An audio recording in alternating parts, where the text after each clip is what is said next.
L'épisode que tu vas entendre aujourd'hui a été publié à la base sur le podcast de mon amie Anaïs qui s'appelle Au cœur des possibles. Anaïs m'a invitée sur son podcast pour parler entrepreneuriat, pour parler rapport à l'argent, lien avec le trauma aussi. Donc dans cet épisode, je parle des coulisses de mon activité, je parle d'attachement, de croyances sur l'argent, des décisions que j'ai eu à prendre pour emmener mon activité là où elle est aujourd'hui aussi. Donc si tu es entrepreneur, écoute absolument cet épisode.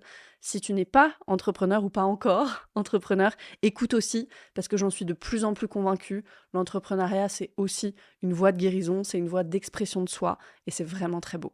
Belle écoute, et on se dit à très vite.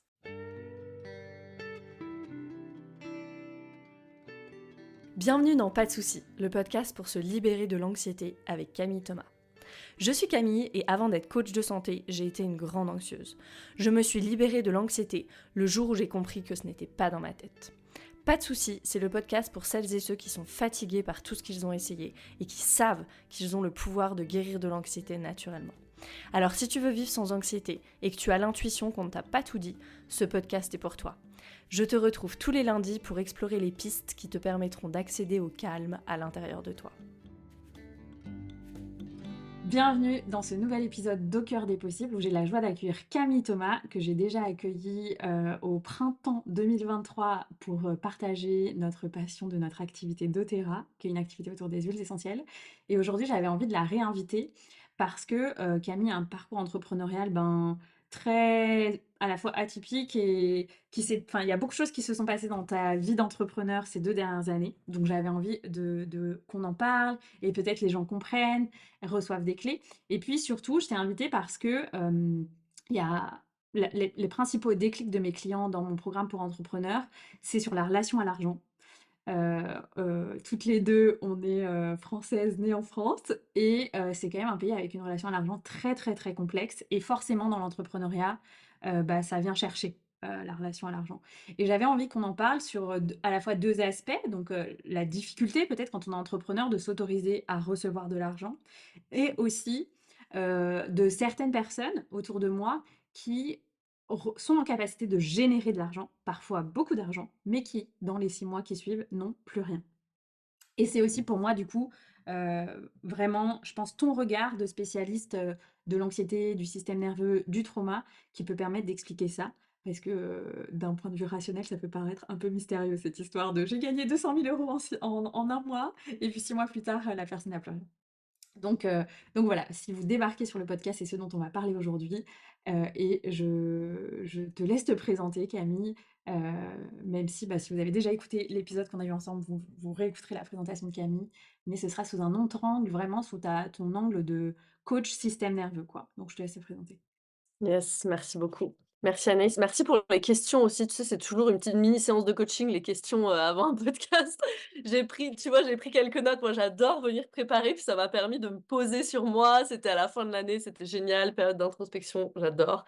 Donc oui, effectivement, ça peut paraître mystérieux d'un point de vue de l'attachement, ça peut avoir du sens. On verra après, peut-être que d'autres personnes avec d'autres grilles de lecture, la grille de lecture de la manifestation, j'en sais rien, l'expliqueraient différemment, mais en tout cas, on va l'expliquer. On va essayer de l'expliquer, d'un point de vue de l'attachement. Donc oui, moi, je travaille avec le système nerveux. Du coup, je suis coach, à défaut d'autres titres, on va dire ça comme ça, parce qu'il y a beaucoup de gens qui me disent: «Tu fais pas du coaching», mais bon, il est bien ce mot-là, il est pas régulé. Après je sais pas si c'est bien que ce soit pas régulé, mais ça, c'est un sujet pour un autre épisode. En tout cas, voilà, coach sur le système nerveux. Moi, je me suis plongée dans la théorie polyvagale, on en parlera. Ça a été mon premier un petit peu ma porte d'entrée dans ce travail-là. Puis après, j'ai beaucoup, suivi le travail de Peter Levine, donc je me forme encore en somatic experiencing, je me suis formée en IFS. Donc c'est intéressant du point de vue des parts aussi d'ailleurs l'argent, peut-être qu'on pourra en toucher 2 mots. Et hem et voilà, je crois que tu voulais me demander aussi sur le human design et tout, tu poses ces questions-là, des épisodes, je crois. Yes, pour que les gens se rendent compte déjà quel est ton âge. Moi, à chaque fois, j'oublie en fait. À chaque fois que je suis avec toi, j'oublie que Camille, elle a pas le même âge que moi. Et puis ton human design. J'ai toujours été avec des personnes plus âgées dans ma vie, toujours, tu sais, dans les groupes et tout, je sais pas pourquoi. Ça doit être le truc de vieille âme, dont m'avait parlé ma prof de français. Donc ouais, j'ai 29 ans, du coup. Mais tu sais, j'ai écouté, Regan Miller, là, aujourd'hui, parce que j'ai jamais écouté cette femme, puis je me disais: «Bon, je vais quand même, give it a listen», tu vois? Elle a fait son premier million à 23 ans, je crois, donc j'étais là: «Ah, c'est bon, en fait, I'm not so young». Donc 29 ans et je suis générateur. Tu sais mieux que moi, ce que ça veut dire, mais voilà, j'aime manger, en gros. Je suis Yes, générateur, j'ai de l'énergie et j'aime manger. Je travaille ou je mange, voilà. yes. Générateur et tu es ouais, générateur 2-4. Ton autorité, elle est sacrale, je crois, et ton environnement, mais parce que c'est ce qui nous a fait le plus rire dans ton Human Design, ton environnement, c'est cuisine. Parce que Camille, ses endroits préférés, c'est les cafés dans les aéroports. Non mais là, attends, moi le week-end prochain, je vais à Madrid. Mon mari m'a dit: «Qu'est-ce que tu vas faire à Madrid?» parce que lui, il y va pour un projet pro. Je lui dis: «Bah moi, je vais aller chez Honest Green, je vais être là-bas pendant 3 jours». Honest Green, c'est une super chaîne de café que j'adore, donc je vais me poser, je vais travailler dans un café. Ouais, ça, c'est ma best life.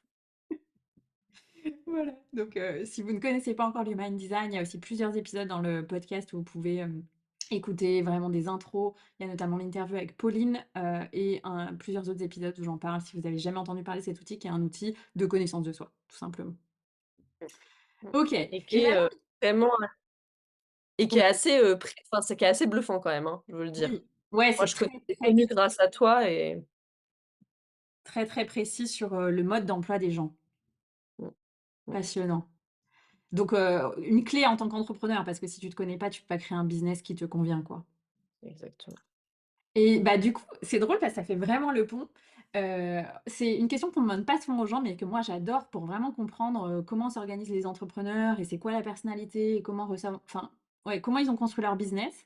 Heu, à quoi ressemble une journée dans la vie de Camille? Et c'est vraiment une journée d'ailleurs, je trouve, bah, de générateur et qui te ressemble vraiment aussi dans la façon dont tu as été, élevée, dans la façon dont tu as toujours ressenti ton énergie dans ton corps et cetera. Donc à quoi ressemble une journée dans la vie de Camille? C'est intéressant parce que tu l'as vu, parce qu'on était un mois à Lisbonne ensemble, donc c'est intéressant. Je dois dire aussi que ça change pas mal en fonction des saisons. Parce que je vois bien qu'en hiver, par exemple, si on parle juste de se lever, tu vois?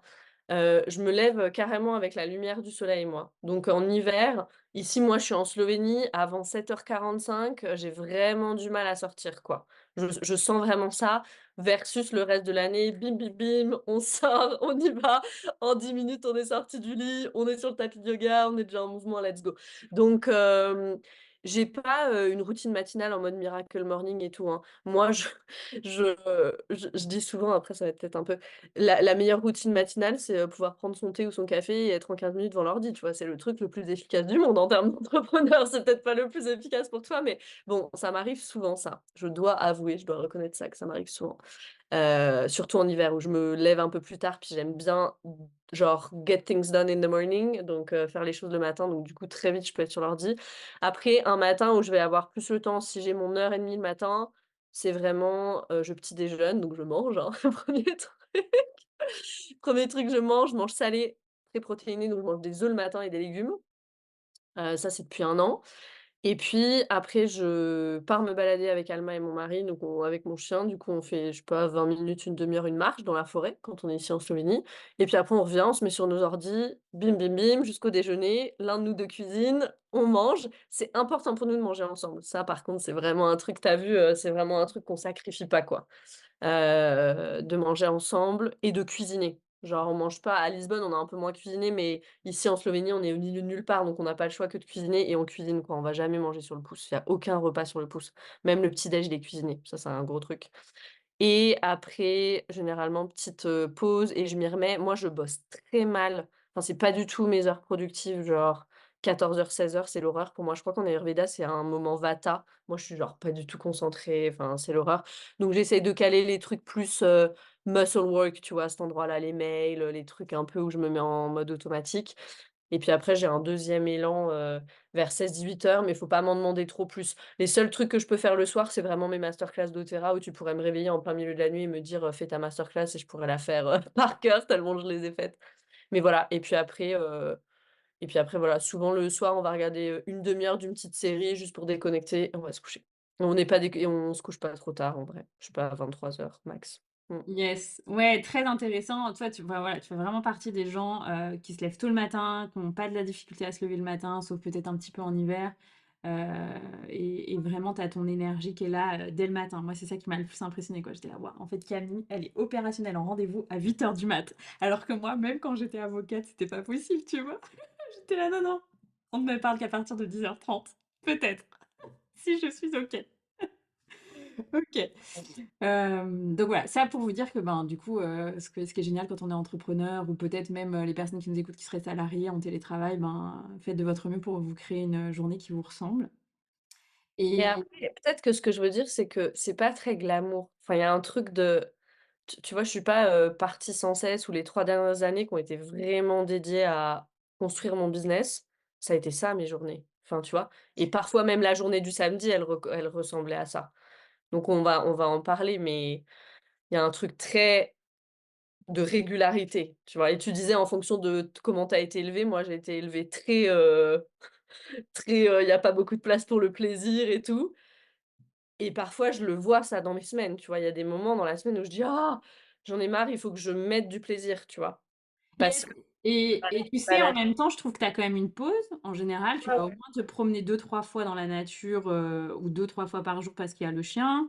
il faut Donc que je en sois en fait, mouvement. tu zappes pas tes repas. Donc et puis toi, voilà, tu es un générateur. Donc enfin moi, je trouve que c'est hyper adapté à toi. Moi, ce qui m'avait marqué, c'est que tu disais: «Ben, moi, j'ai fait, ça t'est arrivé de faire quelques semaines d'école enfant en Allemagne et ça te correspondait vraiment». C'est là où tu as réalisé que le rythme, hyper tôt le matin et fin à 13 ou 14 heures, c'est parfait pour toi. Exactement. Ah bah, moi, de toute façon, ce que je veux manifester dans ma vie, c'est max à 15 heures avoir terminé de travailler et ne plus rien avoir le soir, enfin fini, tu vois? Le big work, je le fais, vraiment de ouais, de 8 à 15 quoi. Alors que moi, je me disais hier, je me disais: «Ben, moi, en fait, le top, ce serait 15 heures 18 h 30 quoi». Voilà, c'est tout. Donc hyper différent, mais OK, Ouais. good.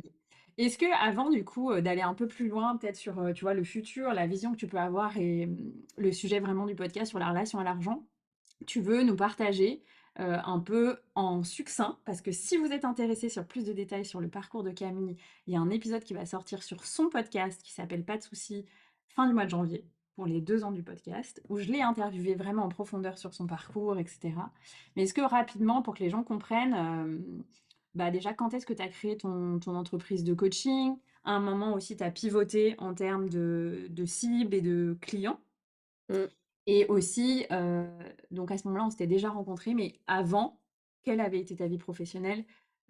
Qui était d'ailleurs déjà dans l'entrepreneuriat, donc pour aussi que les gens se rendent compte que toi, tu as peut-être déjà 7 ans d'entrepreneuriat?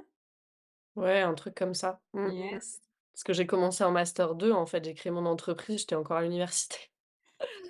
Moi depuis la sixième je voulais être avocate, donc tu vois?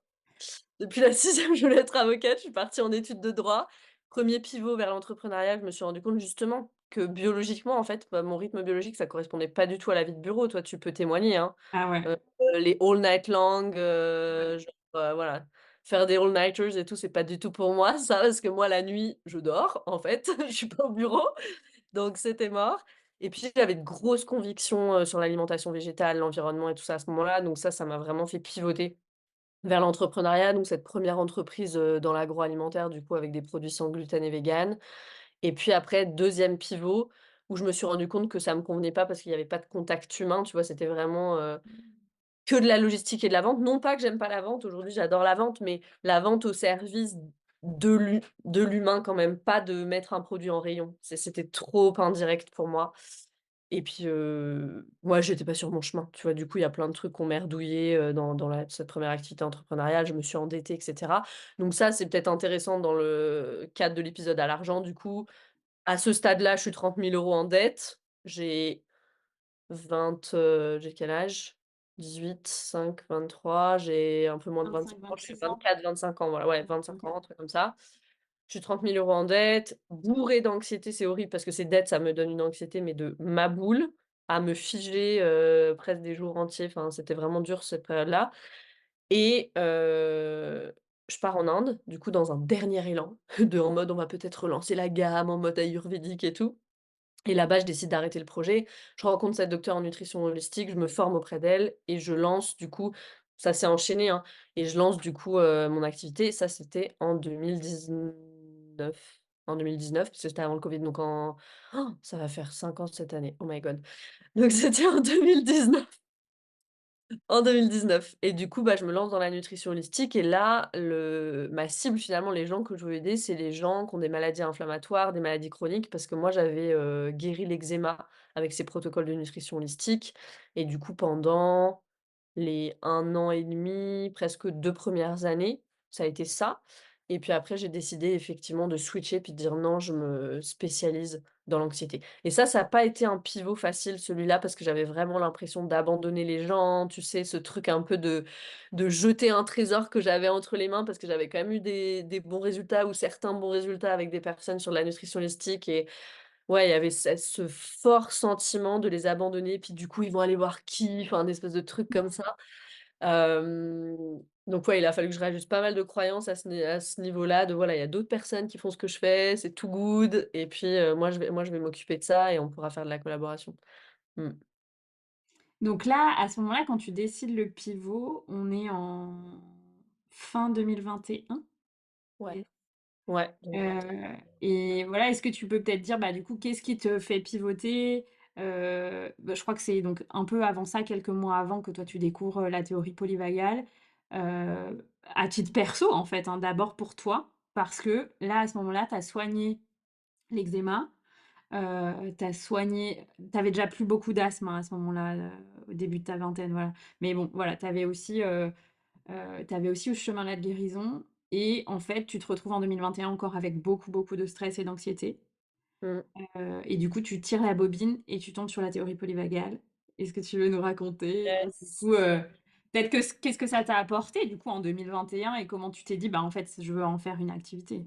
C'était comme si tu avais touché le fond de l'iceberg après avoir touché le haut de l'iceberg de la nutrition holistique. Tu allais voir, en fait, ce qu'il y a, sous la couche invisible, quoi. Et puis visible et invisible, c'est vraiment les mots parce que moi, l'impression que j'ai eue, c'est que ça m'a donné des lunettes, tu vois? J'ai mis des lunettes et ça y est, je voyais. Il y avait vraiment quelque chose de cet ordre-là, de: «Oh! Mais c'est exactement mon expérience, c'est incroyable». Ça m'a donné une grille de lecture, ça m'a permis de comprendre mon système, tu vois? Et c'est pour ça aussi que dans mon programme Arise, par exemple, il y a beaucoup quand même de contenu et on prend le temps de la compréhension parce que quand tu as des symptômes comme ça et que tu comprends pas, mais il y a un truc tellement, en fait, c'est déjà juste difficile de faire le premier pas et de se mettre en chemin, tu vois? Parce que si tu comprends pas, il y a pas de direction, il y a pas de tu comme, ton bateau, il est aux prises à tous les vents, tu sais pas d'où vient le vent, enfin, c'est vraiment une catastrophe.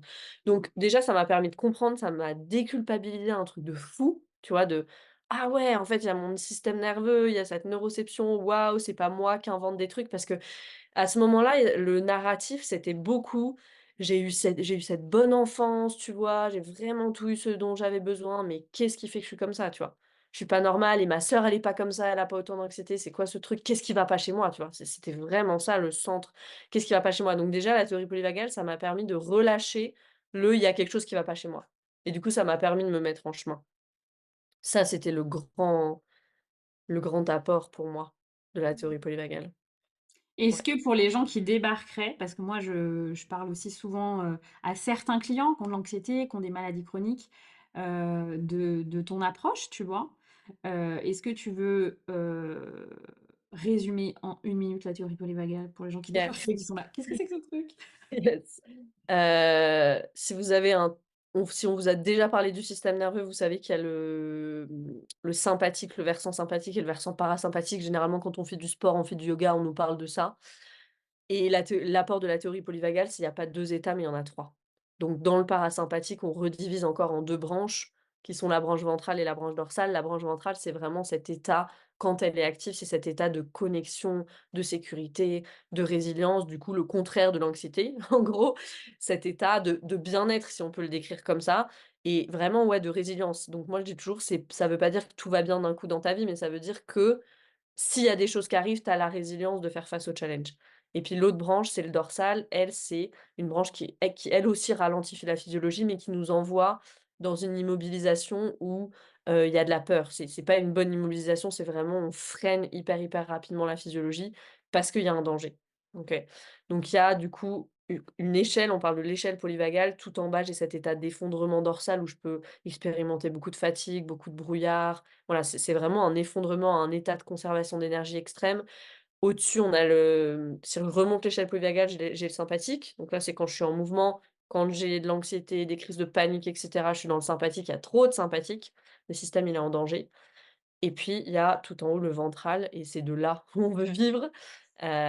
Connexion, résilience, voilà, sécurité, soutien. Ça, c'est le ventral. Mmh. Génial. Et créer que depuis le ventral, en fait. Donc pour les Yes, entrepreneurs, c'est vraiment important. yes, depuis un espace, on se sent en sécurité, on crée pas depuis une peur du manque et cetera et cetera. Mmh. Yes. Est-ce que, du coup, par rapport à ça, il y a, c'est beaucoup une approche qui vient des États-Unis, hein, la théorie polyvagale et les plus grands spécialistes, du système nerveux et cetera viennent de là-bas. Est-ce que tu voudrais partager aux gens cette notion, de trauma informé, trauma formé? Donc toi, on dirait que tu es trauma formé puisque tu es formé à cette approche, en fait, de la prise en compte du traumatisme dans l'accompagnement et dans, le chemin de guérison des gens, notamment par rapport à l'anxiété pour toi. Mais en fait, ça va beaucoup plus loin parce que être trauma formé ou trauma informé, c'est quelque chose où on en parle souvent toutes les 2. C'est une approche que tous les praticiens et tous les accompagnants, tous les profs de yoga, tous les profs de danse, tous les thérapeutes et peut-être même tous les parents, enfin tout le monde en fait, dans une posture d'accompagnement, devrait avoir. Donc est-ce que tu peux déjà peut-être expliquer aux gens c'est quoi ces 2 notions, trauma informé, trauma formé? Et dire aux gens aussi, c'est quoi toi vraiment ton approche par rapport à ça?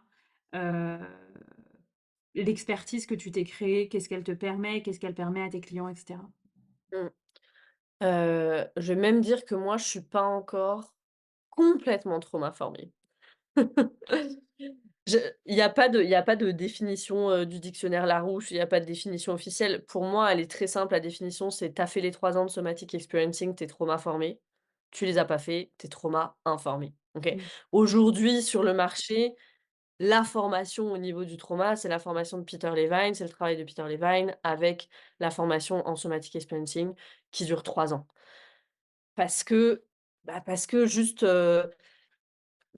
trauma it's big, comment est-ce que c'est une grande chose quand même le trauma et je il y avait une personne qui s'appelle Estelle, je sais plus, elle a disparu, j'arrive plus à la retrouver sur les réseaux sociaux maintenant. Anyway, elle avait une formation qui s'appelait, Don't fuck with trauma, tu vois? Je Oui, la trouvais c'était pas mal ce nom le nom de cette formation, mais oui, sans dramatiser, il y a un truc de on veut pas plaisanter non plus avec le trauma parce qu'on sait qu'un système nerveux fragilisé et ben, il peut être facilement retraumatisé, retraumatisable. On le voit beaucoup en thérapie par la parole, ce processus-là, malheureusement. Hem, Moi, j'ai plein de personnes qui viennent, qui ont parlé, parlé, parlé pendant des années et puis c'est presque pire. Je vais peut-être, voilà, peut-être, mettre un coup de pied dans la fourmilière en disant ça, mais je vais le dire quand même et donc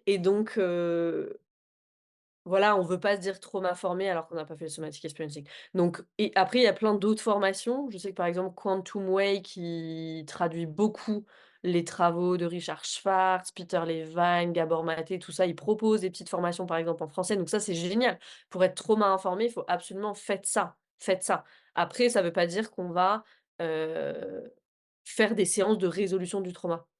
On intègre notre connaissance du trauma dans, notre espace, j'en sais rien, tu parlais de la danse et ben, OK, je vais donner vraiment cette liberté de mouvement, je vais parler en début de séance de la notion de capacité, que chacun respecte sa capacité, je vais insister pour que les personnes, dès qu'elles sentent un petit malaise, ah, je sais pas, peut-être elles viennent me voir, peut-être elles s'assoient, elles sentent ce qu'il y a à l'intérieur. Je peux amener tout ce que je sais sur le trauma dans ma pratique, mais je vais pas faire des séances de résolution du trauma. C'est juste ça la différence pour moi.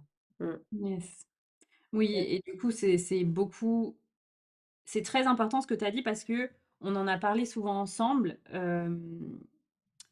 dans, par exemple, ce qui est jeune, dans certains accompagnements où il y a pas du tout de prise en compte du système nerveux, du niveau de stress des gens, de leur vitalité, de leur capacité et ben, souvent les gens repartent avec un système nerveux entre guillemets «plus dérégulé» que celui qui sont arrivés. C'est notamment ce qui se passe dans les jeunes parce que, bah, ça vient beaucoup, beaucoup, activer l'énergie de survie en fait dans le corps, tu en parleras mieux que moi. Et du coup, moi, j'ai souvent vu des gens après, des jeûnes ou des détox, avec des réveils en fait d'addictions alimentaires très, très très, très intense, en fait, alors que c'était résolu pour eux depuis plusieurs années. Et donc à chaque fois, moi, dans ces cas-là, je c'est une discussion que j'ai déjà eue avec des naturopathes et où parfois je n'ai pas eu de réponse de leur part sur ce sujet, en fait. Et bah, maintenant, je comprends, tu vois? C'est-à-dire que c'était quelque chose que je constatais. Maintenant, je le comprends avec l'approche, du système nerveux et l'approche trauma informée. Mais est-ce que toi, tu veux dire, en fait, pourquoi ce serait quoi les dangers pour un accompagnant, en fait, de ne pas intégrer cette approche à sa pratique? C'est-à-dire même juste d'être trauma informé, et de faire quelques formations, voilà, en ligne ou et suivre ton podcast et écouter des personnes spécialisées sur ce sujet pour vraiment comme intégrer cette approche, en fait, qui va, bien sûr dans la prise en compte du corps, mais dans la vraiment créer des espaces sécurisés, sécurisants, de prendre en compte le consentement de chacun, de prendre en compte l'état d'insécurité des gens dans lequel ils arrivent au début d'un accompagnement. Parce que en général, tu demandes à te faire accompagner ou tu vas vers, une détox parce que, ben, il y a quelque part en toi une souffrance très forte qui te fait aller vers ça, tu vois? Donc, ça implique aussi du coup une insécurité en général. Donc voilà, est-ce que tu veux expliquer aux gens en fait en quoi c'est entre guillemets, «fondamental» de s'approprier cette approche et quels seraient les dangers, pour, leurs clients entre guillemets, tu vois? De ne pas bénéficier d'un accompagnant qui a ce regard en fait? Yes, yes. Et cette notion de souffrance dont tu parles, elle est vraiment importante parce que c'est ça qui conduit les personnes aussi à lancer des flèches un petit peu dans tous les sens et puis essayer plein, plein de choses parce que et on le comprend. Parce que je veux vite juste arrêter la souffrance, en fait. La plupart des personnes qui viennent à moi, ça fait des années, ça fait 15 ans, ça fait enfin, c'est qu'elles sont en proie à de l'anxiété constante, qu'elles dorment pas, qu'à un moment donné, c'est stop. Donc oui, quand on voit, et par exemple, si on parle du jeûne, on voit des résultats exceptionnels. Par contre, sur du jeûne, sur des maladies et cetera, c'est génial, je vois ça, hop, je vais essayer, je me pose pas la question: «Est-ce que mon système nerveux, il est dans le bon état ou pas?» et cetera. Moi, enfin cet exemple du jeûne, après je prendrai d'autres exemples parce que le jeûne, c'est une thérapie magnifique, hein. Je veux pas, Oui, oui, oui, tout à tu vois? fait. Enfin, il y a des bienfaits au jeûne juste incroyables et ça, je veux que ce soit posé. Par contre, par exemple, ouais, je sais que ma sœur, elle a été faire 2 semaines de jeûne, elle avait des gros TCA, ça a tout redéclenché, en fait. Parce qu'on leur a martelé pendant 2 semaines, il y avait des cours de naturopathie avec le jeûne, «Faut pas manger ça, faut pas manger ça et ça, c'est pas bon» et en fait, tu ressortais de là en mode tu pouvais plus rien manger, plus ou moins, tu vois? À part des graines germées et des légumes. Donc ça lui a redéclenché tout, ses TCA et c'était tellement un stress qu'elle a eu aucun bienfait sur, ce pourquoi elle y allait, c'était son endométriose, tu vois? Donc c'est vrai que c'est intéressant de voir ça. Moi, récemment, j'ai fait un jeûne de 3 jours et je vois que ça met encore ma physiologie vraiment je sens l'état de survie dans ma physiologie. Donc même sans parler du jeûne, il y a plein de femmes je crois que je connais pas de femme dans mon entourage qui n'a pas fait un régime Mmh. à un moment, tu vois? Soit on a complètement enlevé les féculents parce qu'on s'est mis dans la tête que les féculents c'était pas bon, soit, tu vois, on sourit parce qu'on l'a fait aussi, soit, on a fait des grosses restrictions caloriques, tu vois? Et qu'est-ce qu'on fait quand on fait ça? Effectivement, c'est ce que tu dis, on met la physiologie en état de survie. Donc là, c'est comment la nutrition, elle nourrit tes traumas? Littéralement, tu vois? Comment la nutrition, elle nourrit ton système nerveux dérégulé et l'énergie de survie. Donc ouais, heu, pour moi, j'en parle tout le temps, hein, et du travail somatique et du travail biologique ensemble. Assurez-vous, peut-être faites-vous accompagner sur ce volet-là, mais ouais, assurez-vous qu'il y ait tout dans l'assiette, quoi, les bons gras, les bons sucres lents, les pour que la physiologie, elle soit vraiment bien nourrie. Puis sur cette base-là, on peut puis voir des compléments alimentaires. Je sais que nous 2 on prend des compléments alimentaires. Pour moi, c'est hyper important, vraiment qu'il y ait cette nutrition optimale, puis là-dessus, on peut construire, quoi. Et sur les dangers de pas avoir, une pratique trauma informée, tu vois? L'exemple qui me vient là, c'est aussi le breathwork parce que moi je pratique le breathwork et on voit tellement de trucs en breathwork, notamment, en respiration holotropique pour pas la nommer, qui est une respiration quand même assez, forte. Des grosses décompensations. J'en parlais avec mon thérapeute, en crânio-sacré. C'est rigolo, c'est un homme d'un certain âge maintenant, il est en Italie, je vais le voir et lui, il a commencé, en fait, il avait des palpitations quand il était jeune, puis il a commencé, en fait, son chemin un peu dans tout ça. Il est infirmier à la base de formation, avec du rebirthing. Mais le rebirthing, vraiment je pense dans les années 90, donc un peu les premiers, le 1er rebirth, les premières respirations holotropiques et il me disait: «C'était hyper violent» et aujourd'hui, lui, il est formé en somatic experiencing, c'est comme ça que je l'ai rencontré, il est assistant sur ma formation il me disait: «Camille, tu pratiques le rebirthing», il me dit: «Tu fais gaffe, en fait, enfin, ça peut être vraiment, vraiment trop pour un système» et je lui ai dit: «Oui, je c'est pour ça que moi, voilà, je fais une respiration très, très douce, j'intègre l'ancrage, j'intègre l'orientation au début et tout ça». Mais peut y avoir des fortes décompensations. En fait, ce qui se passe pour l'expliquer, tu vois, c'est une histoire de capacité du système nerveux. Ça veut dire que si j'arrive dans une séance, que ce soit même de danse, je sais pas, de danse intuitive, d'ecstatic dance où les gens, ils vont me toucher, tu vois? Il y a des gens autour de moi, alors que pour moi, déjà, les relations, c'est genre danger, danger, tu vois? C'est too much pour mon système. Même sans parler d'une grosse séance de rebirth où j'arrive, dans une cérémonie d'ayahuasca, j'en sais rien, un truc qui va faire un gros en fait, quelque chose qui est fait pour augmenter la capacité de mon système d'un coup, tu vois? Pour faire de l'espace. En breathwork, on fait de l'espace avec la respiration. En danse, on fait de l'espace parce que juste on est en mouvement, puis on remet du flow dans le corps, tu vois? Mais peut-être que le corps, il est pas prêt à accueillir tout ce mouvement, tout ce flow, toute cette connexion, tu vois?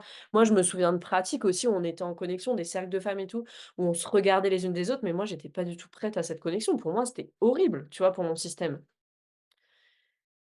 J'arrive là-dedans, donc ma capacité, elle est augmentée comme ça d'un coup. J'arrive avec une capacité d'une myrtille, tu vois? Qui se transforme en pastèque pendant la pratique et puis mon système, il fait quoi? Qu'est-ce que je fais, en fait? Je l'envoie dans une grande expansion d'un coup et le mouvement inverse, c'est quoi? Il se recontracte et donc je suis rentrée avec la capacité d'une myrtille, je ressors avec la capacité, d'un raisin sec, tu vois?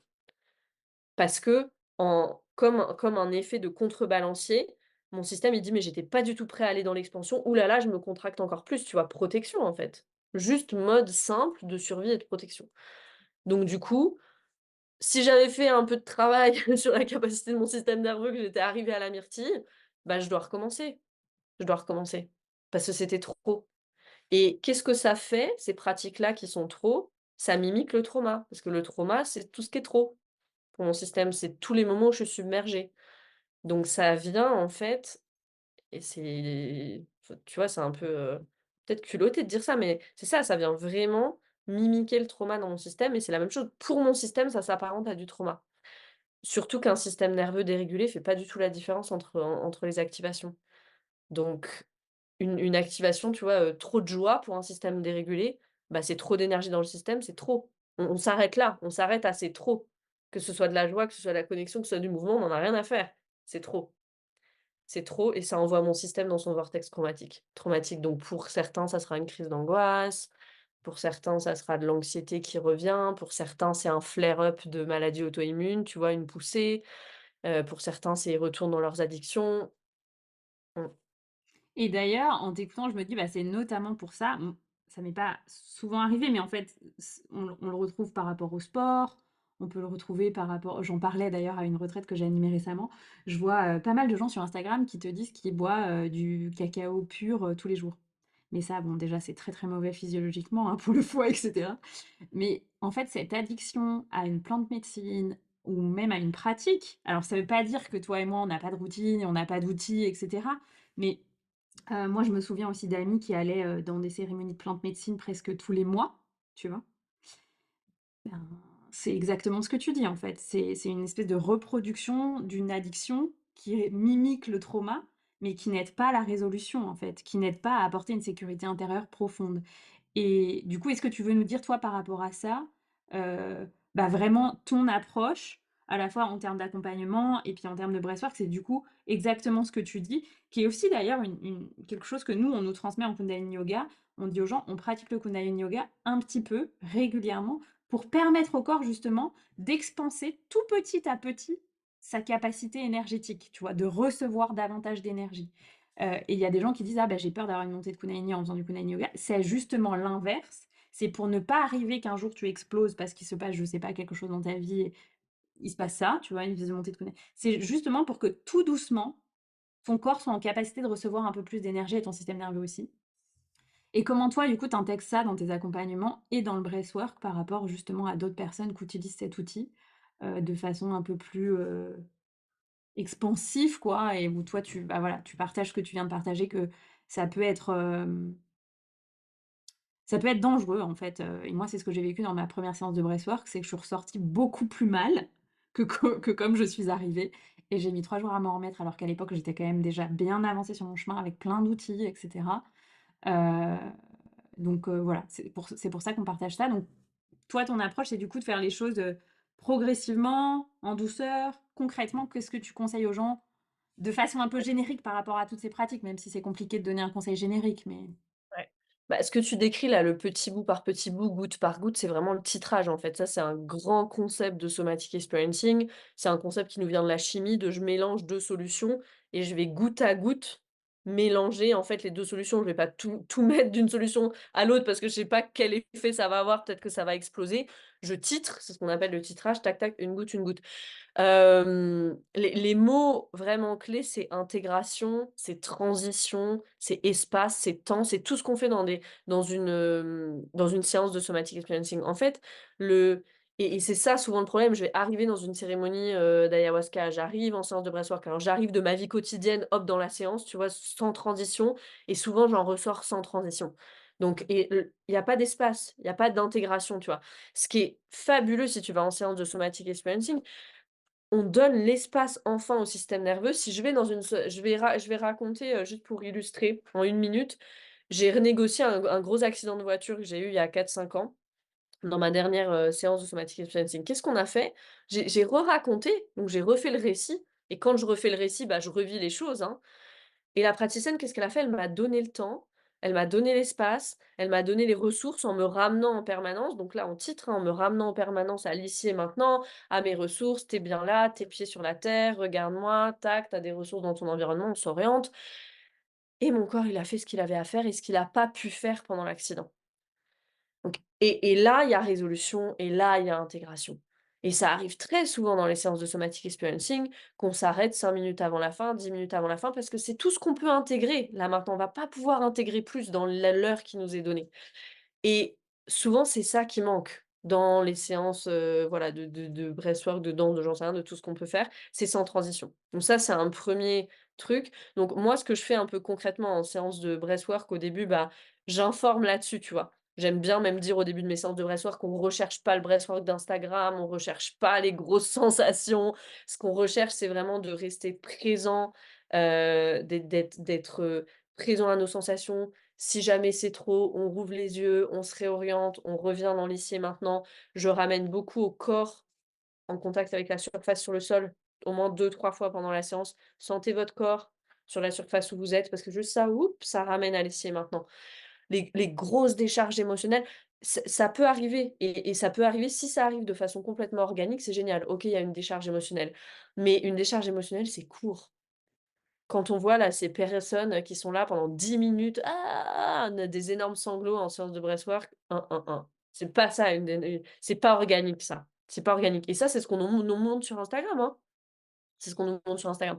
Donc non, il y a ça, il y a vraiment l'orientation, je permets aux gens vraiment de s'orienter, on prend ce temps-là au début de la séance de breathwork, on s'ancre, on se réancre plusieurs fois dans la séance, puis à la fin, il y a un temps d'intégration et puis il y a un cercle de parole, donc deuxième temps d'intégration où on peut se déposer. Il y a 2 temps comme ça d'intégration. Donc oui, si vous êtes, praticien, coach et tout, si vous nous écoutez, déjà juste amener de la place pour la transition. Les personnes, elles arrivent dans votre espace. OK, qu'est-ce qu'on fait? Peut-être qu'elles ont besoin de déposer quelque chose, elles sont arrivées, j'en sais rien, il y a eu un con sur la route qui leur a grillé la priorité à droite. J'arrive avec une activation si j'arrive avec ça, tu vois?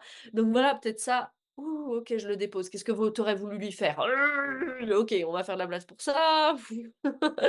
Et puis après, on peut aller dans ce dans quoi on veut aller et puis s'assurer qu'il y a des ressources, quoi. Tu vois? S'assurer qu'il y a des ressources, ça peut être, trouver on prend un petit temps pour s'orienter ensemble, on trouve de la ressource dans la connexion. Souvent les thérapeutes dans leur, cabinet, tu vois, ils ont des beaux cabinets, ils ont des bougies, ils ont des choses qui peuvent servir de ressources, tu vois, aux gens. Donc ça, pointer vers les ressources, et puis donner un temps d'intégration à la fin. yes, Mmh. Mmh. super. Ouais, merci beaucoup. C'est drôle, tu vois, pareil, dans chaque fois que je clôture mes immersions, je dis aux gens, le plus important, là, c'est que vous preniez vraiment, vraiment du temps pour intégrer, pour être seul, pour ne rien faire, etc. Et pas retourner dans un truc super intense où t'as pas le temps. Et, euh, et ouais, je pense que c'est vraiment important, même si c'est des choses, je pense que de plus en plus de gens font, tu vois. Même moi, je fais des appels d'outboarding, tu vois. Donc, on finit un accompagnement, puis en fait, après, il y a encore un temps où on fait un point sur qu'est-ce qui s'est vraiment passé, sur... je pense que c'est quelque chose qui peut qui peut s'intégrer en tant que professionnel dans l'accompagnement de plein de façons. Et au-delà, je crois que c'est surtout quelque chose à intégrer dans nos vies, même si elles vont de plus en plus vite et que Ouais, c'est un vrai challenge. Mais ouais, qu'on s'apprenne les temps d'intégration et de transition. complètement, Mm. complètement. Mmh. Merci. Est-ce que du coup, tu voudrais partager pour que les gens aussi se rendent compte une histoire de client que tu as accompagné qui te touche beaucoup, pour que voilà, peut-être des gens qui sont soit entrepreneurs, soit juste des gens qui écouteraient le podcast et qui ont eu soit bah, de l'eczéma, des maladies chroniques et qui en fait derrière ça, ça cache souvent ben, euh, une charge traumatique ou de l'anxiété, etc., etc. Est-ce qu'il y a une histoire particulière que tu voudrais raconter pour que les gens se rendent compte de l'importance de ce chemin en fait? Yes, yes. Je pense l'histoire que je vais raconter, c'est l'histoire d'une femme qui est venue à moi, dans les débuts de mon accompagnement avec l'anxiété et qui est toujours dans mes séances Rise Alumni et cetera et elle m'a beaucoup appris à moi aussi. Cette personne, c'est une personne qui est venue avec des choses très lourdes, voilà, il y avait eu des abus sexuels, enfin vraiment des choses très lourdes et il y a toujours une part de moi qui a su, qui était très alignée sur: «Ouais, c'est OK, je peux l'accompagner». Il y a des parts de moi qui ont douté à certains moments aussi et je pense que ça serait pas honnête de pas le dire. Je pense que quand on est thérapeute, il y a des parts de nous qui parfois doutent, tu vois? Est-ce que je peux apporter quelque chose à cette personne? Voilà, mais après c'est le job du thérapeute de voir nos parts et puis de leur demander de la place et puis après d'aller s'occuper de ces parts-là en dehors des séances et puis de faire ce travail et pour pouvoir juste revenir dans et moi j'ai fait ça à plein de moments, de juste revenir dans: «Non, non, OK, je me régule moi là et puis je vais déjà prêter mon système nerveux» et ça sera déjà énorme en fait de prêter un système nerveux régulé. Mais cette personne, ouais, elle venait avec des choses très, très lourdes, justement de l'eczéma, des douleurs, beaucoup de douleurs partout justement dans la zone du bassin, dans les jambes, énormément de douleurs. Plus aucune capacité pour la joie, plus aucun goût à la vie, enfin, des gros doutes sur sa parentalité. Hem, Pendant qu'on était dans notre accompagnement, sa petite fille, elle a voilà, elle a eu l'âge aussi où elle, ça a commencé les abus sexuels à cet âge-là, donc ça a fait retraverser plein de choses et tout et cette femme, néanmoins, elle a jamais abandonné et ça, je crois, ça a été la plus grosse leçon pour moi. Elle a toujours été là, elle a jamais abandonné, elle a titré, elle faisait ce que je lui proposais, on revenait, on débriefait, enfin, c'était vraiment cette collaboration et c'était tellement beau et aujourd'hui, il y a plein de moments, voilà, où elle m'a envoyé des messages: «Waouh, j'ai vraiment ressenti de la joie aujourd'hui, j'ai vraiment profité». Il y a quelque chose de moment d'expansion, tu vois, que maintenant elle vit avec son compagnon aussi dans la connexion, parce que ça, c'était pas facile non plus. Hem et ouais, ça y est, ça se réouvre, quoi et on voit ces moments d'expansion et elle est loin d'être encore tout le temps dans l'expansion et c'est normal, je crois on n'est pas tous tout le temps dans l'expansion, mais maintenant, il y a ces espaces qu'il y avait plus, en fait et ça, c'est incroyable, c'est incroyable. Ouais. Génial. Merci beaucoup. Ouais, ça permet aux gens de se rendre compte de une forme d'espace d'épanouissement, en fait. Je sais pas si on peut appeler ça de bonheur, parce que, il y a toujours des hauts et des bas et tout ça, comme tu dis, puis c'est Elle un a chemin. elle a osé arrêter un métier qui lui plaisait plus, enfin, il y a ouais, il y a plein de trucs et moi, tu vois, là, on parle d'entrepreneuriat et d'argent, je suis de plus en plus convaincue qu'à un moment donné, sur le chemin de guérison, on devient entrepreneur. Tu vois?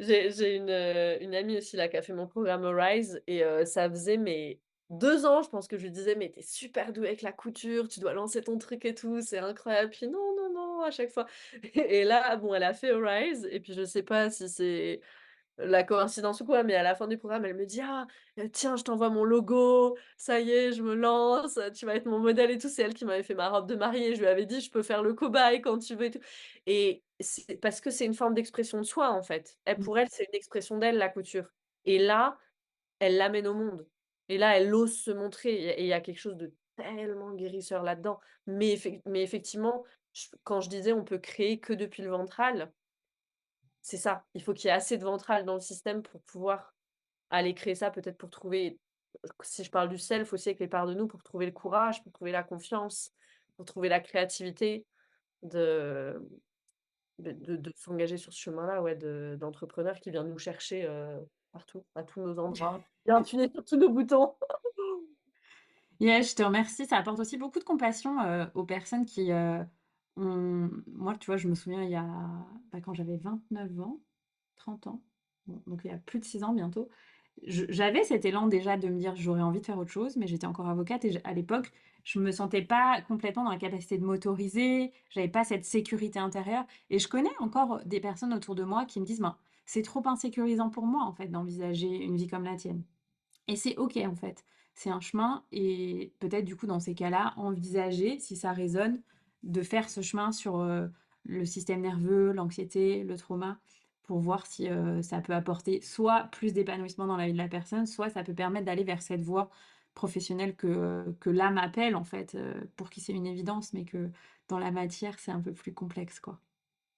Ouais et puis, tu vois, pour moi, je le vois vraiment pas comme tout ou rien. Je pense que on peut complètement être entrepreneur en étant employé, en fait. Moi, cette amie-là, en l'occurrence, elle est prof, tu vois? Et elle adore son métier de prof.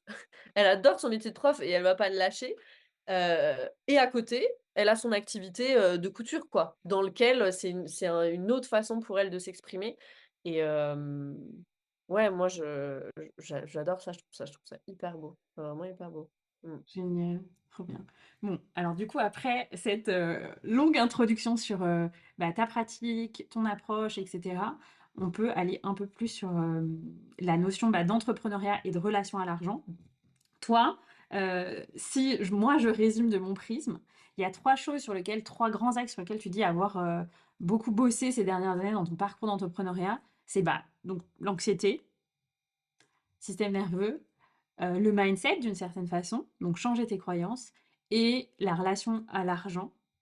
Est-ce que tu veux nous dire, bah, ces 3 choses-là, comment tu as bossé là-dessus? Avec quels outils? Parce qu'en plus, je sais que, bah, du coup, tu as des outils très spécifiques que peut-être certaines personnes ne connaissent pas. Voilà, comment tu as fait bouger les choses par rapport à ces 3 aspects qui parlent, je pense, à beaucoup de gens? Et puis je pense que je rajouterais la santé quand même qui est la fondation Oui. et ce qui est important parce que ça prend du temps et ça prend des ressources. Acheter ton extracteur de jus, faire tes jus de céleri, nin parfois tu as pas envie et ben je le fais quand même, tu vois? Moi, je le consi ça a été quand même un vrai, travail aussi ce pilier de la santé, donc il y a ça aussi. L'anxiété du coup, bon, la théorie polyvagale, on en a parlé, tout le travail en somatic experiencing, ça a été vraiment ça, hein, pour moi. Le travail en IFS et en somatic experiencing, pour l'anxiété, ça a été ça et il c'est là où ça croise pour moi avec la santé, en fait et la nutrition aussi, ça a été de réintégrer des plus de protéines dans mon alimentation, enfin plein de basiques un peu comme ça mais qui soutiennent tout le travail, en somatic experiencing et en IFS et je sais qu'on a eu nous dans notre communauté de terrain un témoignage comme ça d'une Mmh. personne qui a fait, un accompagnement en somatic experiencing puis à partir du moment où elle a commencé à prendre certains compléments alimentaires et ben, tac, ça a commencé vraiment à it began to stick en fait, ça a commencé à être vraiment intégré en fait, ce qui se faisait en thérapie donc ça, c'est hyper intéressant. Yes, yes. Est-ce que tu veux dire aux gens qui écouteraient, parce que pareil, moi j'en parle de plus en plus, mais c'est encore un outil, pas forcément connu de tous. Qu'est-ce que la thé donc somatic experiencing, c'est une technique de thérapie vraiment par le corps, voilà, créée par Peter Levine, qui, bah, pour pareil, pour les gens qui connaisseraient pas, donc Peter Levine, c'est un enfant des survivants de la Shoah, c'est ça? Voilà. Aux États-Unis, il a beaucoup creusé les notions de trauma transgénérationnel, et cetera. Et il en est venu à créer cette pratique du somatic experiencing pour libérer dans le corps la charge traumatique. Ça va? Je résume bien? Je fais pas d'approximation. Il est incroyable, il a beaucoup étudié les animaux, Peter Levine, en fait, beaucoup, beaucoup étudié le monde animal et et de là lui vient une grande partie, en fait, de ce qu'on trouve en somatic experiencing parce qu'on est des mammifères, hein. Mmh. Yes. Ouais, ouais. Donc ça, c'est le somatic experiencing. Il y a certaines personnes formées en France, encore très peu, mais c'est en train d'arriver. Vraiment, s'il vous plaît, si vous nous entendez, formez-vous parce que moi et je vais vous dire, il y a tellement de travail. On me demande tous les jours des noms de Oui. praticiens en somatic experiencing. Je suis obligée de donner les noms de personnes encore en formation. Il y a personne, toutes les personnes que je connais qui sont formées ou qui sont même déjà formateurs, elles ont plus de place dans leurs agendas. Oui. Yes. Donc Ouais, je le conseille pareil, régulièrement quand je rencontre des personnes qui ont, tu vois, beaucoup d'anxiété, des maladies chroniques et comme toi, la seule chose maintenant que je donne, c'est, le site de la fédération, en France, tu vois? Que moi on m'a donné parce que les contacts qui sont tes contacts, ils m'ont dit: «J'ai plus de place». Donc Donc voilà, donc si vous avez envie d'accompagner des personnes, sur ce sujet. Donc ça, c'est le somatic experiencing. Donc c'est une thérapie du coup très peu par la parole, pour que les gens comprennent. Enfin, voilà, on fait des légers mouvements dans le corps, et cetera. Moi, quand je l'ai fait la première fois, j'ai écrit à Camille, je lui dis: «Ah, c'est comme si c'était une espèce d'état de transe ralenti». Juste voilà, on écoute le corps et ce qu'il a envie de faire en y allant très, très doucement. Oui. Et l'IFS, est-ce que du coup, tu veux expliquer ce que c'est? Ouais, l'IFS, c'est le travail, du coup de Richard Schwartz, c'est le travail avec les parts de nous. Ce qu'on considère du coup, c'est que quand il y a trauma, on se fragmente et il y a des parts de nous qui sont exilées loin dans notre système parce qu'elles portent trop de souffrance et il y a des parts de nous protectrices qui s'assurent qu'on continue de fonctionner, en fait, au quotidien et qu'on touche plus, cette immense souffrance, honte, deuil, tristesse et cetera qu'on a pu ressentir dans les moments où c'était trop. Et donc le travail avec les parts, c'est quoi? C'est de faire le travail avec nos parts protectrices pour qu'elles nous laissent doucement avoir accès à ces parts qui ont été blessées, heu, qu'on puisse aller, voilà, les guérir et en fait, en IFS, on travaille vraiment avec la mémoire implicite. Ça veut dire qu'on vient un peu comme réécrire l'histoire à l'intérieur de nous, mais c'est ça, en fait, on vient réécrire l'histoire et c'est une sorte de reprogrammation par le récit, hem, de nos parts, parce que nos parts, elles vivent dans notre subconscient, hein et et là, c'est par la parole pour le coup. Moi, je le en fonction de voilà, en fonction du background du thérapeute, peut y avoir le corps plus ou moins impliqué dans l'IAFS, mais c'est une pratique qui est, pour moi hyper enfin, pour moi, c'est ouais, hyper efficace et là où c'est très différent, je dis: «C'est par la parole», mais où c'est très différent de la thérapie par la parole, c'est qu'en IFS, l'attention, elle est portée à l'intérieur de notre système. Je suis pas en connexion avec le thérapeute en train de lui parler comme une conversation, c'est je suis à l'intérieur de moi et le thérapeute, il est juste là comme guide, en fait, pour poser des questions. Yes, yes. Super. Donc voilà, pour donner une idée, donc tu as utilisé ces 2 outils, plus conjointement la nutrition, parce que dans ton approche et clairement dans la mienne aussi, moi j'ai pendant tout un temps de chemin de guérison, en fait, j'étais clairement en sous-nutrition, j'ai eu plein de problèmes de santé et cetera, donc on en parle souvent, faites très, très attention à, ne pas être en état de sous-nutrition. La plupart des gens, qui ne se supplémentent pas sont totalement carencés en magnésium, en fer, même si les fourchettes des labos ne le vous laisse pas apparent parce que c'est comme ça, mais en général, on a besoin de fois 2 à peu près, sur tous les nutriments et minéraux. Donc La voilà, vitamine D essayez. fois 10. Ouais, voilà, essayez, testez. Qu'est-ce que ça donne si je prends des suppléments pendant un mois ou 2, des suppléments de très bonne qualité? Camille et moi, on travaille avec la marque doTERRA et c'est vraiment ce qu'on recommande parce que c'est aussi notre expérience, hein. Moi, j'ai testé d'autres marques. Mais voilà, ça, c'est très, très important parce que à un certain niveau, il y aura jamais moins d'anxiété si vous êtes tout le temps en sous-nutrition et carencé. Donc ça, Yes, c'est aussi ce que tu as fait. Et complètement. ensuite, il y a eu les piliers qui sont conjoints, en fait, j'ai l'impression pour toi, ça a été vraiment le mindset et la relation à l'argent, même si en fait, pour moi, dans ton état d'esprit et là où tu es arrivée en créant ton entreprise en 2019 en tant qu'accompagnante, tu avais déjà un mindset d'entrepreneur hyper avancé. Mais par contre, il y avait besoin, bah, de le renforcer et de bosser sur la relation à l'argent. Comment tu as navigué les choses par rapport à ces 2 piliers-là? Yes et c'est intéressant, là, ce qui me venait à l'esprit aussi, c'est le breathwork parce qu'on parlait de la nutrition. Une autre façon dont je me suis nourrie, c'était aussi par la respiration, hein. On absorbe des litres et des litres de respiration, on respire beaucoup plus qu'on ne mangera jamais et on n'en parle pas. Mais du coup, pour moi, c'est le pont justement entre le corps et l'esprit. Donc j'ai beaucoup, beaucoup respiré en breathwork aussi, énormément, énormément. Et ça m'a permis de reprogrammer des choses aussi à l'intérieur de moi, si on parle de mindset. Une méthode que j'utilise énormément, c'est Psyché. Que auquel je me suis formée en c'était 2022, quelque chose comme ça. Ça, c'est une méthode où on vient reprogrammer au niveau subconscient en utilisant le test musculaire. Donc ouais, ça, j'ai énormément utilisé. Puis la relation à l'argent, on a beaucoup bossé aussi toutes les 2, hein.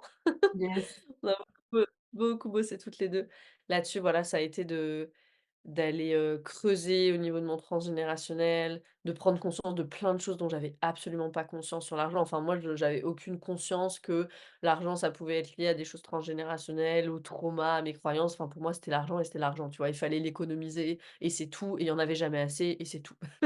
Ça allait pas plus loin que ça. Ça allait pas plus loin que ça. Mmh. Génial. OK. Et ce qui m'a permis du coup de reprogrammer tout ça, bah oui, sur le volet vraiment reprogrammation, je crois que c'est Breathwork et Psyché énormément. Ouais, Mmh. Mmh. génial. Super. Bah, Psyché, du coup, pour les gens, c'est un outil, du coup, où on peut reprogrammer par soi-même. Donc tu as beaucoup utilisé une fois que tu t'es formé, tu peux le faire 20 fois par jour, quoi, si besoin. N'allez pas Je suis désolée pour tous les praticiens de psyché, mais n'allez pas faire des séances de psyché. Enfin, pour moi, franchement, formez-vous, en fait. Vous faites les 3 jours de formation et vous êtes complètement autonome. C'est incroyable cette méthode. Mmh. Yes. Génial. Super. Et du coup, tu vois, pour aller vraiment dans, l'élan, moi, qui m'a fait t'inviter dans le podcast, c'est quel lien tu fais, toi, une fois qu'on a, ben, amené aux gens l'approche trauma formée, trauma informé, cette approche du système nerveux, de l'anxiété, c'est quoi le lien pour toi entre le trauma et la relation à l'argent? Que ce soit pour les gens qui, sont pas du tout en paix avec l'argent, comme certains thérapeutes, moi, que j'accompagne, où, c'est très compliqué pour eux d'envisager de vendre leurs services, de demander de l'argent à quelqu'un, d'augmenter leurs tarifs et cetera.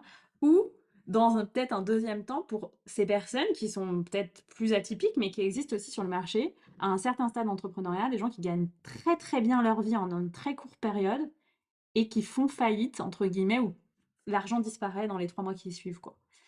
Comment tu vois ça? Quelle explication tu peux donner aux gens qui sont dans ces situations-là? Je vais parler de l'argent, là, comme une énergie de survie. OK. Comme quelque chose, un médium, quelque chose un moyen qui nous permet de survivre. Parce qu'aujourd'hui, qu'on soit d'accord ou pas, même si on est dans les hautes sphères de la manifestation et tout, sans argent, c'est quand même difficile de vivre. Je sais que, voilà, il y a des gens praniques, machin et tout, mais même ceux qui sont praniques, il faut qu'ils payent leur loyer, OK?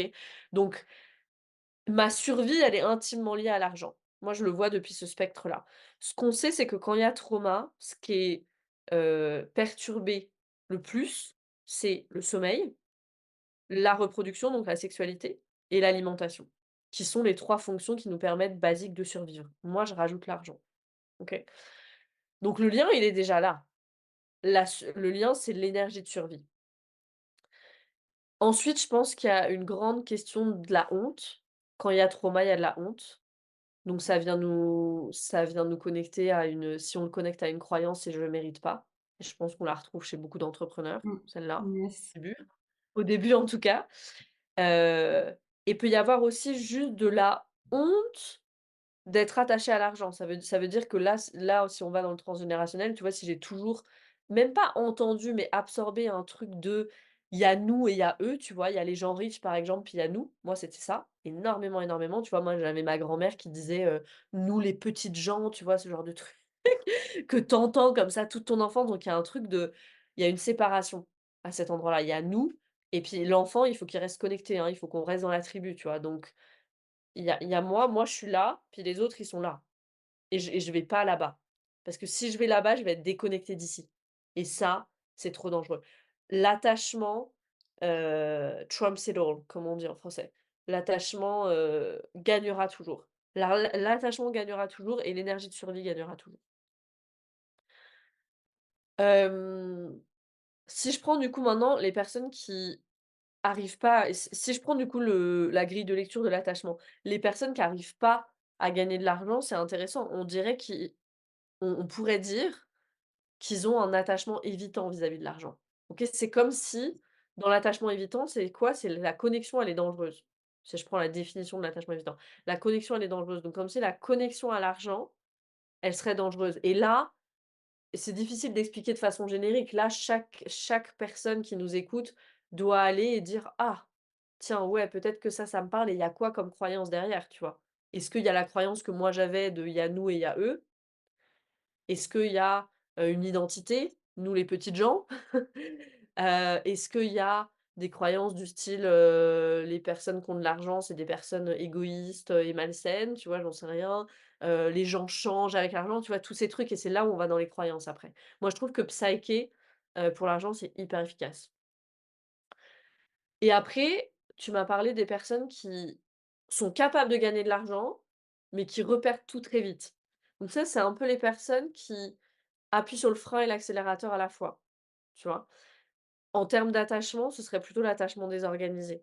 Donc, je suis capable d'aller dans cette connexion, même carrément, je vais dans la connexion, mais dès que ça devient trop, ouh là là là là, je m'en débarrasse. Oh my god, pas trop, OK? Ça, c'est intéressant, on peut vraiment faire le parallèle ici avec l'attachement désorganisé. Donc Moi, ça serait comme ça que je le vois et c'est peut-être se demander aussi une question qui peut être intéressante, c'est se demander comment l'argent, là, dans ce cas de figure-là, il remplace une personne. Qu'est-ce que ça me donne l'argent? Parce que tu sais, quand on dépense un peu sans compter l'argent, il y a ce truc de combler un vide, de ça me donne quoi comme affection? Ça me donne quoi comme soutien? Ça me donne quoi comme sécurité de voir que je peux dépenser de l'argent sans compter? Intéressant comme piste. Ouais, ouais, merci. C'est des pistes, il y a rien de scientifique là-dessus, tu vois? C'est plus de l'empirisme, hein, là. Oui, oui, oui, c'est, Observé avec dans ton mon approche, système, comment de tu ce que j'ai observé dans les systèmes des personnes que je vois, ouais, ouais et ce que je vois, c'est que quand les personnes, elles font le travail sur leur système nerveux, elles s'autorisent plus l'entrepreneuriat, dont on avait parlé et elles s'autorisent plus, hem, je vais dire le risque, parce qu'il y a assez de sécurité à l'intérieur pour prendre des risques mesurés, hein. Les entrepreneurs, à succès, ils prennent toujours des risques mesurés, pas des risques démesurés et elles s'autorisent à recevoir. Et donc recevoir aussi de l'argent. Mmh. ouais, je suis d'accord avec toi. Bah, juste avant notre interview, j'ai échangé avec une cliente que j'ai accompagnée et il y a eu beaucoup de libération émotionnelle et beaucoup pour elle de changement. C'était exactement ce que tu disais. Sur elle, dans sa famille, on lui disait, en fait, ce qui est important dans la vie, c'est de rester dans la simplicité. Donc, on culpabilisait un peu le fait de gagner de l'argent. Et du coup, ben, elle venait de lancer son activité entrepreneuriale, mais elle avait pas vraiment besoin d'argent dans le sens où elle avait une sécurité financière par ailleurs de par son conjoint, tu vois? Mais qu'en plus, bah, du coup, si c'était mal de gagner de l'argent, en fait, elle était à un palier où en fait elle gagnait très peu d'argent, tu vois? Elle pouvait pas être autonome. Donc, on est venu à la fois bouger les choses sur l'argent et en même temps libérer des peurs parce que je pense que c'est beaucoup ce qui se passe aussi avec, par exemple, ce que toi tu proposes, c'est qu'on s'autorise à être visible, en fait. Parce que moi, je sais que j'ai beaucoup travaillé sur ça et les gens comprennent pas parce que ça a été un chemin, mais à un moment, pour moi, c'était terrorisant d'être en vidéo, c'était terrorisant qu'il y ait une photo de moi sur les réseaux sociaux, et cetera, parce qu'il y avait énormément de charges traumatiques, en fait, tu vois? Donc si c'est aussi quelque chose qui résonne pour vous, s'il y a des peurs de la visibilité, est-ce que tu veux peut-être aussi parler de ça? Parce qu'en fait, pour être entrepreneur, à un moment, il faut être visible dans le monde. Peu importe comment, que ce soit par les réseaux sociaux ou en présentiel, mais ça nécessite de se montrer. C'est quoi, toi, ton approche de ça? Tu vois, les gens qui étaient comme moi, à un moment, j'avais trouvé des excuses hyper bizarres pour bah, me dire non, non, mais c'est hors de question que je sois visible d'une certaine façon, c'était en lien avec mon apparence, tu vois, et une forme de danger, que les gens sachent qui je suis et viennent enfin, c'était très bizarre. Mais... Yes, le mot-clé ici, c'est la honte et peu importe, quelle expression ça prend, c'est-à-dire j'ai pas confiance en moi, j'ai une mauvaise estime de moi, j'aime pas mon image, je me trouve trop grosse, je me trouve trop comme ci, je me trouve trop comme ça, moi je me cache avec les réseaux sociaux, ou justement Instagram va avoir mes données ou je sais pas quoi, tu vois? Tout ça, ce qu'il y a derrière tout ça, c'est la honte. Quand il y a trauma, il y a de la honte et la honte, c'est quoi? C'est la conviction profonde et c'est même pas une conviction, c'est la connaissance viscérale profonde que je suis une pomme pourrie. Peter Levine, il dit: «Je suis un mauvais morceau de viande» et moi je mange pas de viande, donc il dit: «Je suis une pomme pourrie». OK, ça pue aussi une pomme pourrie et c'est ça qui est intégré à l'intérieur de moi. Profondément, profondément, il y a énormément de parts de moi qui portent énormément de honte.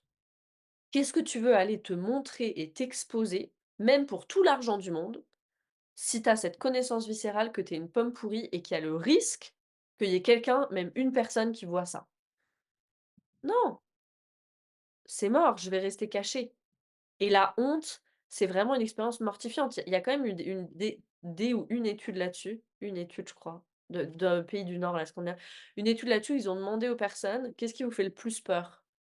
et ben en intensité. Non, c'était pas en intensité, c'était en nombre de fois justement, en nombre de réponses. La peur de parler en public, elle arrive devant la mort. Alors pas en intensité, mais en nombre de réponses. Donc c'est fou quand même et la peur de parler en public, c'est quoi? C'est la peur de se ridiculiser, c'est la peur d'avoir honte devant un paquet de gens. C'est La honte, c'est mortifiant, c'est sclérosant et quand il y a eu du trauma et quand il y a eu du trauma, interpersonnel, donc dans les relations et donc du trauma d'attachement, il y a de la honte. Sûr et certain. Moi, ce que j'ai appelé anxiété pendant des années, sur mon chemin, j'ai découvert que c'était de la honte et j'en ai encore à certains endroits, je sais exactement les endroits où il y en a. Moi, je m'expose pas encore sur les réseaux, trop, tu vois? Je m'autorise pas encore des choses, un peu plus luxueuses ou un peu plus où je vais me les autoriser, mais je vais pas les montrer en story, tu vois? Par exemple, parce qu'il y a de la honte de: «Oh là là, qu'est-ce que les gens ils vont penser? La fille, va dans des trucs 5 étoiles ou j'en sais rien, tu vois? C'est quoi ce truc?» Il y a et ça veut dire quoi? Ça veut dire que moi, je me juge encore par rapport à ça. Donc ça, je sais que c'est encore un de mes angles morts et il y a du travail à faire là, à cet endroit-là. Faudrait que je fasse quelques équilibrations d'ailleurs. Un peu de psyché à ces endroits-là. Mmh. Génial, La merci. honte. Ouais. Et je pense que ça, moi, ça a été une grande, grande clé et c'est encore une grande, grande clé. Comme toi, il y a quelqu'un il y a 2 jours qui me disait: «Ah mais il y a encore du coup des petites choses, dans ton chemin» et j'étais: «Ah bah bien sûr, tu sais» et voilà, je lui disais ça, je lui disais que je sais d'où ça vient, je sais pourquoi, c'est en chemin et c'est OK quoi. On n'est pas obligé d'avoir tout résolu mais je sais d'où ça vient et je sais que c'est en lien avec de la honte. Complètement, complètement. Moi, tu vois, ça va. En gros, moi, aujourd'hui, mon niveau de croyance, il est là. Il y a plus de blocage sur l'argent. Ça veut dire que je pourrais avoir, 50 000 000 dans mon compte en banque, je sens que je peux le recevoir, vraiment, profondément. Tant que je garde une vie simple et que je mets pas les pieds dans les trucs un peu trop luxueux, tu vois? Il y a vraiment un truc comme ça, c'est hyper intéressant. Ou tant que je le fais, mais de façon cachée, en restant caché. Ah OK. Parce qu'il y a encore un truc, je pense, il y a nous et il y a eux, quoi, tu vois? Il y a encore un truc de j'appartiens pas à ce monde-là. Donc il y a encore une séparation, quoi. Il y a encore un truc d'identité aussi autour de l'argent, comme si j'allais changer ou comme si, je sais pas, un espèce de truc comme ça. Mmh. Mmh. OK, merci. Ouais, ça permet de montrer aux gens aussi que, bah, voilà, le chemin est toujours, en cours et qu'il y a plein de paliers, mais après l'épisode, je te proposerai, je sais pas, je vais essayer de trouver une invitation où on pourra transmuter ça. Yes, yes, ouais, ouais, je suis complètement OK sur recevoir tout l'argent du monde, mais il y a pas encore, le OK inconditionnel sur les postes de dépenses. C'est intéressant. OK, génial. Je t'inviterai sur, mon bateau, un jour, j'espère avoir un bateau. Pas forcément Yo un yacht, hein, mais un beau bateau et on prendra des photos. Génial. Et en clôture un peu, j'ai envie de demander aux gens, bah, toi, est-ce qu'il y a un échec que tu aurais envie de partager, mais qui t'a permis de transmuter quelque chose dans ta vie d'entrepreneur? Et du coup aussi, en même temps, bah, ta plus grande réussite, si tu devais citer, bah, ton plus grand échec et ta plus grande réussite, qu'est-ce que ce serait et qu'est-ce que les 2 t'ont apporté? mmh. Ouais, bah, le plus grand échec, je pense, bah, c'est cette première entreprise et puis c'est les dettes, hein, qui m'ont envoyé où c'était vraiment, un trauma financier là pour le coup. Mais ça m'a forcée à venir, regarder en face mes finances et c'est synonyme de regarder en face mes peurs, en fait. Enfin, à ce moment-là, c'était synonyme de regarder mes peurs en face ou, regarder mes finances en face et ça, on parlait du titrage tout à l'heure, je l'ai vraiment titré, hein. Ça veut dire que je l'ai fait en mode, j'ouvrais mon application de compte bancaire, rien que le truc là, l'interface BNP, ça me mettait dans un état, dans le corps, hein, mais un truc, je te raconte pas et ça s'arrêtait là. Je regardais juste l'écran d'un et je refermais et puis le jour d'après, j'entrais dans le truc, tu vois? Et je regardais les chiffres. Mais juste, les chiffres, tu sais, de l'écran d'accueil là, pas plus loin. Je regardais pas les transactions et tout. Puis le jour d'après et donc j'ai vraiment fait comme ça et j'ai vraiment, titré. Mais ouais, ouais, ça a été cet échec-là et du coup de s la leçon, c'était un peu la peur n'évite pas le danger, tu vois? C'est pas parce que je regarde pas Mmh. comment on dit? C'est ce wishful thinking là, on dit ça en anglais, comment ce qu'on dit en français? J'espère que tout va bien aller, mais surtout, je garde mon attachement évitant vis-à-vis de ça, quoi. Yes. Hem, Oui, ça t'a appris du coup à mettre le nez dans les chiffres, dans une entreprise. ouais, exactement, exactement. Mettre le nez dans les chiffres, puis commencer à aimer ça et Mmh. tu me demandais je crois que tu me demandais, quelques pistes ou les conseils, un truc comme Oui. ça. J'avais mis, faire de réseau, tu vois? Parce que ça a été tellement un accélérateur pour moi. Non, mais parce que, tu vois, du coup, je devais aller voir les chiffres, je devais aller voir mon volume, je devais aller voir et ça et j'ai résisté énormément à ça au début, hein. Moi, j'ai passé, les 2 premières années de ma vie de mon business doTERRA, comme j'ai passé les 2 premières années de ma première start-up, c'est-à-dire sans regarder mon volume, sans jamais regarder les chiffres et quand j'ai commencé à regarder vraiment, là d'ailleurs depuis quelques mois, j'étais là: «Ah ouais, les choses sont pas au bon endroit, il faut il faut réajuster». Yes, yes. Hem Est-ce que tu as d'autres conseils comme ça en matière de gestion financière que tu voudrais donner aux gens?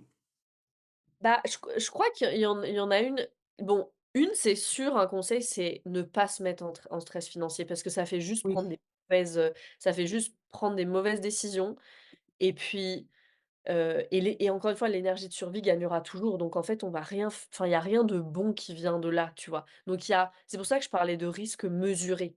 Je prends des risques mesurés. Donc moi, le risque mesuré de ma vie, ça a été de dire: «OK, je pars en Slovénie, je descends mes coûts de vie au minimum», tu vois? Genre, je peux vivre avec moins de 1 000 € par mois à 2 dans un petit tout petit appart et tout, parce que je sais où je vais, tu vois? Mais par contre, j'avais toujours de quoi, payer mon loyer, payer ma nourriture, voilà, il y avait pas d'extra de ouf. Mais voilà, donc ça, c'était le risque que j'étais prêt à prendre. Puis se poser la question: «Quel risque je suis prêt à prendre? C'est quoi qui sera pas trop pour mon système? Qui va pas m'envoyer dans une anxiété folle?» tu vois? Et puis si vous voulez devenir riche, je crois que c'est simple, gagner de l'argent et vivre en dessous de ses moyens, tu vois? On l'oublie tout le temps, mais tu parlais des gens qui: «Je gagne 20 000 € puis dans les 2 mois qui suivent, j'ai plus rien». Bah, non, le secret de la richesse, c'est je vais le placer intelligemment, puis toutes les personnes qui se sont enrichies, elles ont vécu en dessous de leurs moyens pendant un moment, en fait, hein. Je crois que, bon, c'est assez, allemand et protestant et je pense que ça me vient aussi du transgénérationnel ça, mais ça marche quand même, ça Non, mais marche. pour se constituer un certain matelas Exactement, de exactement. sécurité, Au moins au justement. début. Fameux matelas de sécurité. Exactement, exactement. Que toi et moi, par exemple, on construit, bah, grâce à nos activités doTERRA où tous les mois, il y a, des chiffres à au moins, 4 chiffres qui tombent sur notre compte bancaire et on sait que même si on tombe malade, on est en vacances, on a besoin d'être off de notre business, quelques semaines, quelques mois, pour, X raisons, bah, en fait, il y aura ça qui tombera toutes les semaines. Ouais et moi, j'investis t mon argent doTERRA, j'investis même plus que ça, mais du coup, tout mon argent doTERRA, il est investi. C'est pas de l'argent aujourd'hui, c'est génial parce que je peux me le permettre parce que j'ai une deuxième activité, c'est pas de l'argent que je dépense, c'est vraiment de l'argent qui va à mon avenir, en fait. Mmh. Génial, génial, Ouais. super. Mmh. Et du coup, si tu devais parler de ta plus grande réussite, qu'est-ce que Ma ce serait? ma plus grande réussite ma plus grande réussite, je crois, parce que ça a été un choix hyper difficile, c'est le moment où j'ai décidé de me focuser sur un programme avec Arise. Il y a plein d'autres réussites dont je pourrais parler aussi dans doTERRA, peut-être que j'en cite une doTERRA, mais et puis ce truc de: «Je suis là pour rester». Mmh. Qui implique plein de choses, hein, parce que je suis là pour rester, ça implique, une éthique à toute épreuve, ça implique, de faire les choses peut-être plus lentement, mais de décider de faire les choses bien et ça, c'était le nombre de disputes avec mon mari, avec ma petite sur ça, parce que moi, j'étais vraiment énormément en start-up mode, tu vois? Le mode start-up, c'est, better done than perfect. C'est on fait, on verra plus tard. Pas de détails, pas de détails.